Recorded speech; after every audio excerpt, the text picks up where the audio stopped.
செயலினை மூச்சினை எனக்கு அளித்தனே. நைந்தாயனில் ஐந்து போகும் என் வாழ்வும் நன்னிலை உனக்கெனில் எனக்கும் தானே. அன்பு பெரியோர்களையும் ஜோதிட ஆசிரியர்களையும் ஜோதிட மாணவர்களையும் வருக வருக என்று வரவேற்று இந்த நிகழ்வினை துவங்குவோம். அனைவருக்கும் வணக்கம். இப்போ நம்ம குரு பயிற்சி யாக வேள்வியில் ஜோதிட கருத்தரங்க நம்ம ஆரம்பிச்சிருக்கிறோம். இப்போ நம்ம ஜோதிட கருத்தரங்கத்தில் முதல்ல ஒரு அழகான ஒரு தீப பிரசன்னத்தை பார்ப்போம். சரிங்களா? தீப பிரசன்னம் எப்படி பார்க்கறது அப்படின்றத பார்ப்போம். முதல் பிரசன்னம் அப்படின்னாவே நம்ம சோழிகளை கொண்டு பார்க்குற பிரசன்ன முறைகள் உங்கள் எல்லாத்துக்கும் தெரியும். சோழிகளை பார்க்குற பிரசன்ன முறைகள் எல்லாருக்குமே தெரியும். 108 வகையான பிரசன்னங்கள் இருக்கு. பிரசன்னத்தில் 108 வகையான பிரசன்னங்கள் இருக்கு. அதில் மிக முக்கியமானது அஷ்டமங்கல சோழி பிரசன்னம் அப்படின்றத ரொம்ப முக்கியமான பிரசன்னம். இந்த அஷ்டமங்கல சோழி பிரசன்னம் என்னங்க? அஷ்டமங்கல சோழி பிரசன்னத்தினுடைய தொடர்பு தான் சோழி பிரசன்னம். தெய்வங்களுக்காக பார்க்குற தேவமங்கல பிரசன்னம். இப்படி நிறைய வகைகள் பிரசன்னம் இருக்கு. கிட்டத்தட்ட நம்ம வகுப்புலேயே ஒரு 40 வகை பிரசன்னம் சொல்லி கொடுத்துக்கிட்டு இருக்கோம். அதில் முக்கியத்துவம் பெற்றது தான் இந்த தீப பிரசன்னம். ரைட்டுங்களா? இப்போ இந்த தீப பிரசன்னம் எங்கெங்கெல்லாம் பார்க்கலாம்னா அஷ்டமங்கல பிரசன்னத்தில் பார்ப்போம். சோழி பிரசன்னத்துக்கு நம்ம தீப பிரசன்னம் பார்த்துட்டு சோழி பிரசன்னம் பார்க்கலாம். வெத்தல பிரசன்னத்துக்குமே தீப பிரசன்னம் பார்த்துட்டு வெத்தல பிரசன்னம் பார்க்கலாம். தெய்வங்களுக்கு பார்க்குற தேவமங்கல பிரசன்னத்துக்குமே தீபங்களை ஏற்றி தேவமங்கல பிரசன்னம் பார்க்கலாம். எல்லாத்துக்கும் ஒரு முக்கியத்துவம் உண்டு. இந்த குத்துவிளக்கு தேவதையினுடைய சொரூபம் அப்படின்னு சொல்றோம். நீங்க கிராமத்தில் நிறைய கோயில்கள் இருக்கு. கோயில்களில் ஒரு நாளைக்கு அப்படியே சாமி செஞ்சு வச்சுட்டு அதுக்கு பின்னாடி அந்த சாமிக்கு பதிலாக என்ன பண்ணுவாங்கன்னா குத்து விளக்கத்தான் வச்சிருப்பாங்க. குத்து விளக்க தெய்வமாக வச்சு வழிபாடு செய்வாங்க. அது உங்களுக்கு தெரியுமான்னு தெரியல. நிறைய பேர் அவ்வளோ பெரிய முக்கியத்துவம் உடையது தான் இந்த தீப பிரசன்னம்.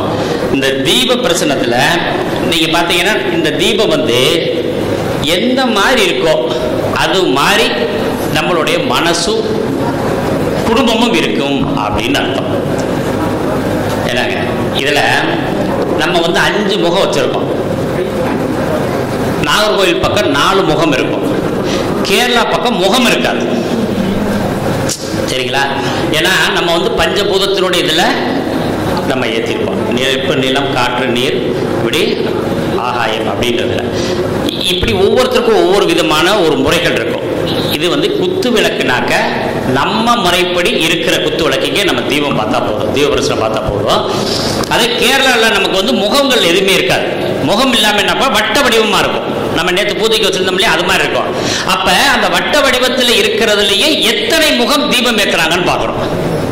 எத்தனை முகம் தீபம் ஏற்றுறாங்க, எத்தனை திரியில தீபம் ஏற்றுறாங்கன்னு பார்க்கணும்.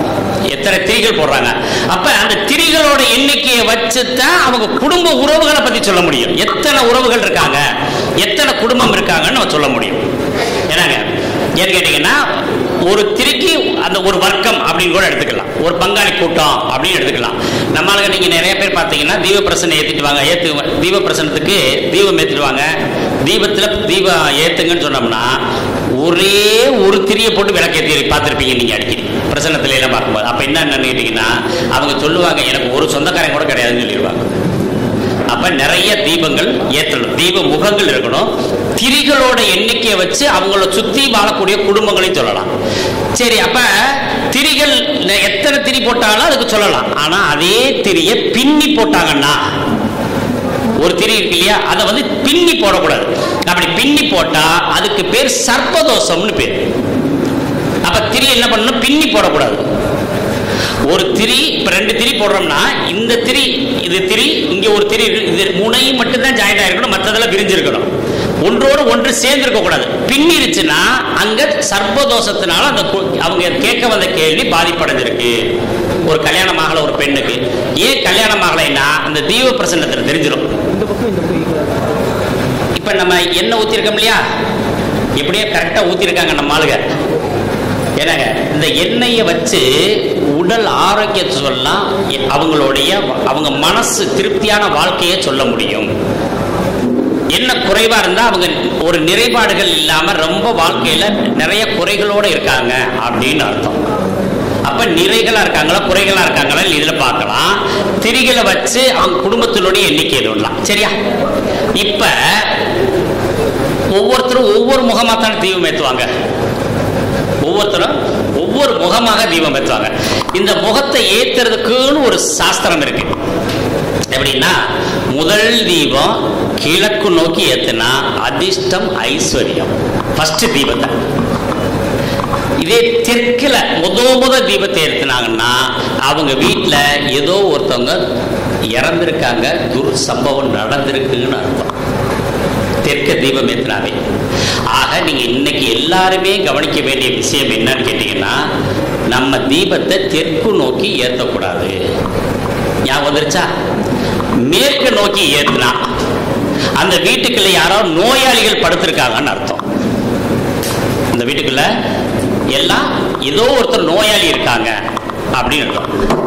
அப்படி இல்லைன்னா என்ன ஆகும்? அவங்க கடல்ல மூழ்கி இருக்காங்கன்னு அர்த்தம். கடல்ல மூழ்கி இருக்காங்கன்னு அர்த்தம். இதே தென்மேற்கு, அது எந்த மூலையை குறிக்குது? தென்மேற்கு சொல்லுங்க, நீங்க சொல்லலாம். நிறுதி. அதுக்கு என்ன, அந்த பாட்டுல என்ன சம்பவங்கள் இருக்கு, என்னென்ன இருக்காங்க? வாயு மூலைன்னு அர்த்தம். ரொம்ப சிந்திக்க வேணாம், அழகான சிந்தனை தான். அப்ப வாயு மூலையில என்ன வைக்கிறோம்?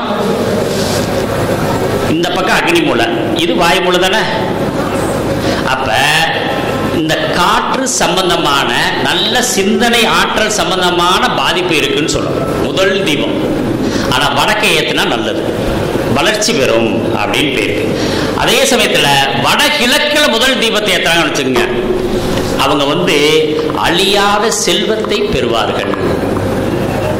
ரைட்டா? அவ்வளவு பெரிய விஷயம் இந்த தீபத்தில் இருக்கு. நீங்க இத்தனை நாள் தீபம் ஏற்றிருக்கீங்க இல்லையா? தீபம் பேசும். எப்படி பேசும்? இப்ப காற்றுக்கு எப்படி ஆடுது? மெதுவா ஆடுது. அப்ப நம்மளுக்கு தொந்தரவு இல்லைன்னு அர்த்தம். வீட்டில் தீபம் ஏற்றுறோம், மெதுவாக அடிச்சுன்னா அது அழகாக அப்படி மெதுவாக அடிக்கிட்டு இருந்துச்சுன்னா அந்த வீட்டில் யாருக்கும் எந்த தொந்தரவும் இல்லை, நிம்மதியாக போயிட்டு இருக்காங்கன்னு அர்த்தம். வேகமாக ஆடிச்சுன்னா யாரோ உனக்கு ஒரு எதிரி உருவாக போகிறான்னு என்று அர்த்தம். எதிரி உருவாக போறாங்கன்னு அர்த்தம். ரைட்டா? இப்படி இங்க இருக்கட்டும். இப்ப இந்த தீபத்தை வச்சு கோயில் கருவறைக்குள்ள இருக்க தெய்வத்தை நம்ம கண்ணால் காணலாம். உள்ள சாமி இருக்கு, அதோட ஸ்கேன் ரிப்போர்ட்டை இங்க எடுக்கலாம். நம்ம எப்படி எடுக்கலாம்? மேல அந்த அன்னம் இருக்கு இல்லையா, அதை நம்ம முகம் கிரீடமாக பாவிக்கணும். முகமும் கிரீடமாக பாவிக்கணும். இப்ப அந்த இடத்தை நம்ம கூர்ந்து கவனிச்சோம்னா, இப்ப அந்த அன்னத்தோட ரெக்கையில லேசா ஒரு கருப்பு புள்ளி இருக்குன்னு வச்சுக்கோங்க. அப்ப முகத்துல இருக்க கிரீடம், கிரீடத்துல லெப்ட் சைட்ல அந்த கருப்பு புள்ளி அந்த அம்மனோட கிரீடத்துல இருக்கும். அப்படியே ஒன் பை ஒன்னா வரணும். இப்ப என்ன பண்ணிருக்காங்க, இந்த இப்ப நம்ம இதையே வச்சுக்கிறோமே, மாலை மட்டும் போட்டிருக்காங்க. ஏதாவது குங்குமம் வச்சிருக்காங்களா, சந்தனம் வச்சிருக்காங்களா? சந்தனம் வச்சிருக்காங்க, கொஞ்சோடு குங்குமம் வச்சிருக்காங்க. ஒரே ஒரு இடத்துல சந்தனமும் ஒரு இடத்துல குங்குமம் வச்சிருக்காங்க. சுத்தி வைக்கல. ஏன்னா எல்லாருமே பிளைட்டுக்கு போற அவசரத்தில் இருந்ததுனால இவங்க அந்த வேலையெல்லாம் செய்ய முடியல. சரியா? இதே மாதிரிதான் அங்கங்க அவங்கவுங்க அப்படி பண்ணுவாங்க. அப்படி அவசரமா இருக்க மாதிரியே ஃபீல் பண்ணுவாங்க. அப்ப என்ன ஆகுதுன்னா, இப்ப கருவறைக்குள்ள இந்த கோயில் இருக்கு, தீபத்தை ஏற்றிருக்காங்க, எண்ணெய் ஊத்திருக்காங்க, ஒரு மாலை போட்டிருக்காங்க. ரைட்டா? சாமியை கும்பிடுறாங்க, ஆனா ரசிச்சு கும்பிடல. இந்த இதை பண்ணவங்க இந்த இடத்துல ரசிச்சு செய்யல. அப்படின்னு என்ன பண்ணிருக்கணும்? அழகா சுத்தி சந்தனம் வச்சிருக்கணும், குங்குமம் வச்சிருக்கணும், பூக்கள் நிறைய, கிட்டத்தட்ட பூ உதிரி பூ மட்டும் எவ்வளவு வாங்கியிருக்கு? 10-15,000 ரூபாய்க்கு வாங்கியிருக்கு. அவ்வளவு பூ இருக்கு, பூ வச்சிருக்கலாம். ரைட்டுங்களா? இதே மாதிரி தெய்வத்தை நம்ம சிந்திக்கணும். அப்ப தெய்வம் நல்லா இருக்கு, தெய்வத்தை கும்பிடுறாங்க, ஆனா அலங்காரம் செய்வதில்லை. எப்படி? அலங்காரம் செய்வது இல்லை அப்படி நம்ம சிந்திக்கணும். அப்ப இந்த நிவேத்தியம்லாம் பண்றோம் இல்லையா, இந்த பகுதியிலேயே இது கீழே சுத்தி பூக்கள் போட்டிருந்தாங்கன்னா அவங்க நிவேத்தியம் கரெக்டா செய்யறாங்க. பூக்கள் போடல, நிவேத்தியம் இல்லை. இப்படி லேசா ஆட்டுறோம், ஆடாம இருக்கணும்.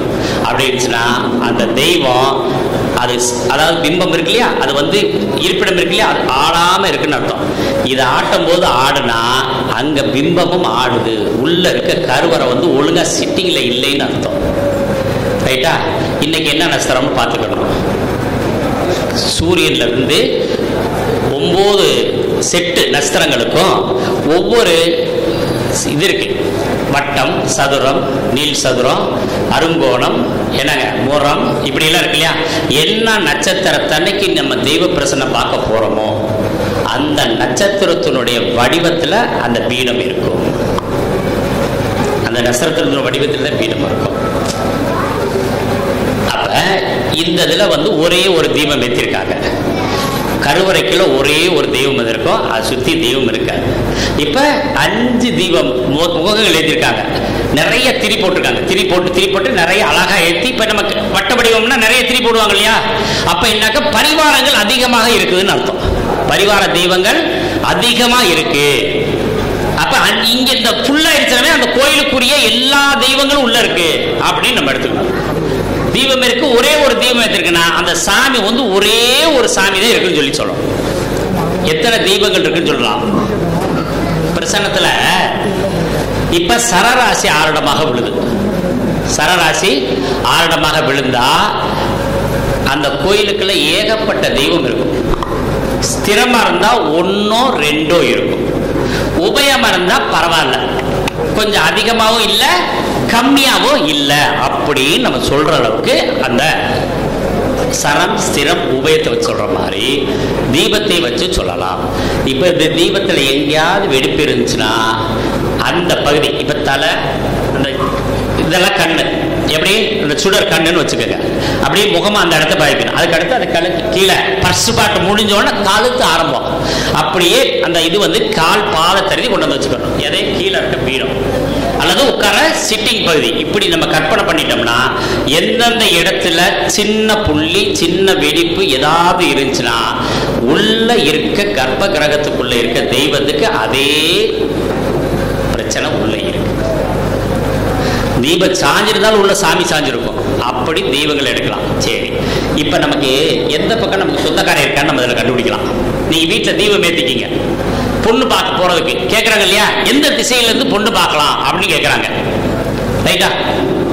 இப்ப இந்த தீபத்துல எந்த சுடர் பெருசாக தெரிகிறதோ,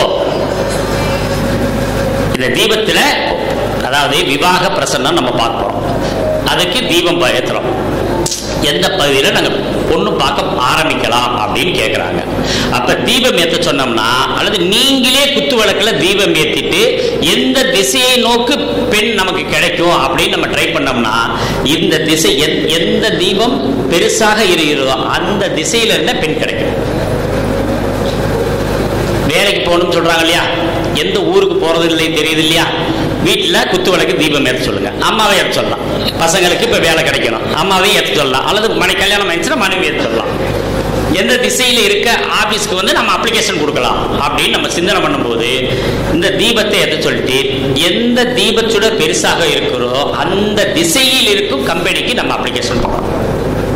ஈஸியா இருக்கு இல்லையா? அதே மாதிரி சொந்தக்காரங்க எந்த பகுதியில் வீடு வாங்கலாம், அனைத்து கேள்விகளுக்கும் தீபம் வழிகாட்டும். எப்படி வழிகாட்டுறது சரிங்களா?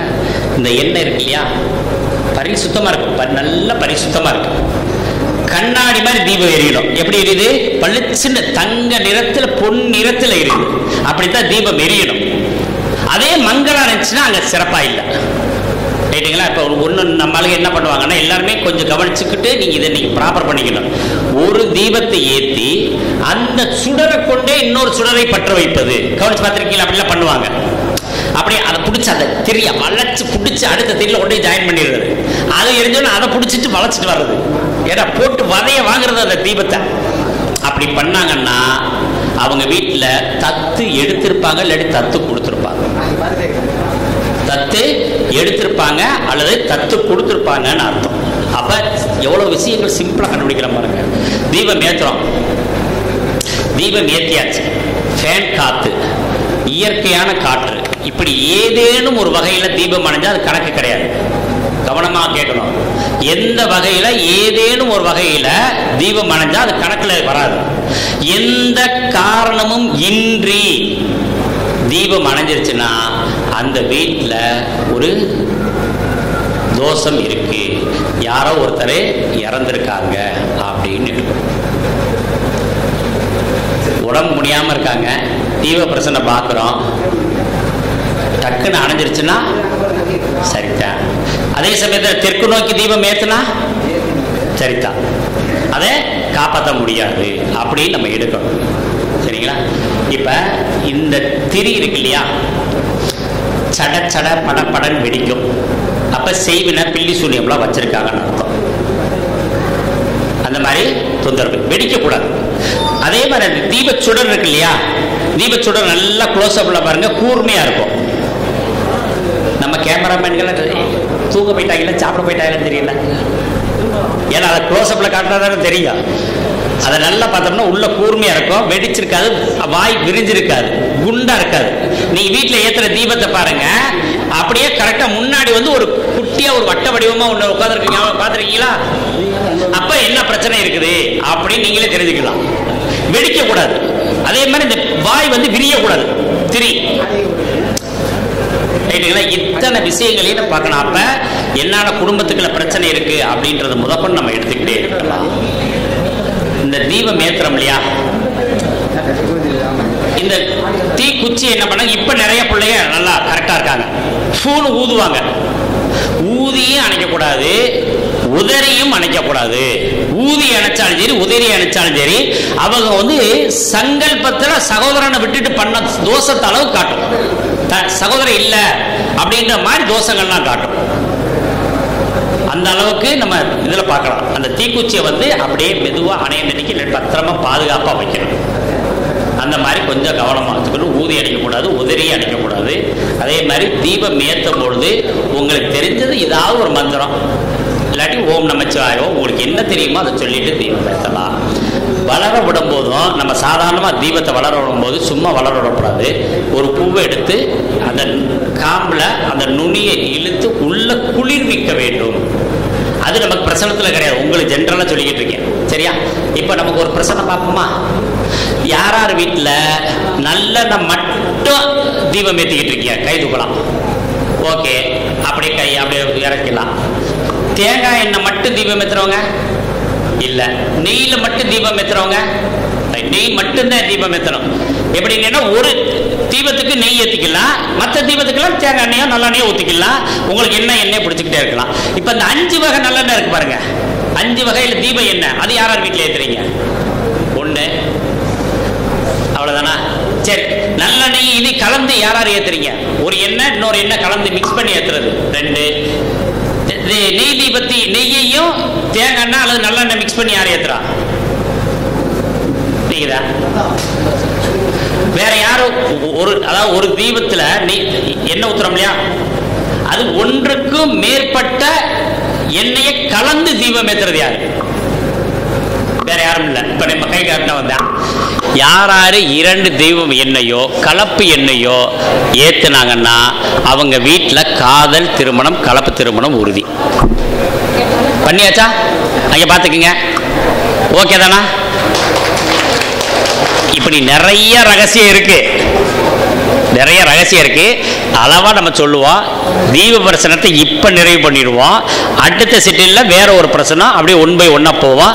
ஏன்னா நிறைய பேர் பேசுறதுக்கு வெயிட் பண்றதுனால அவங்களுக்கு வாய்ப்பு கொடுத்துடலாம். சரிங்களா?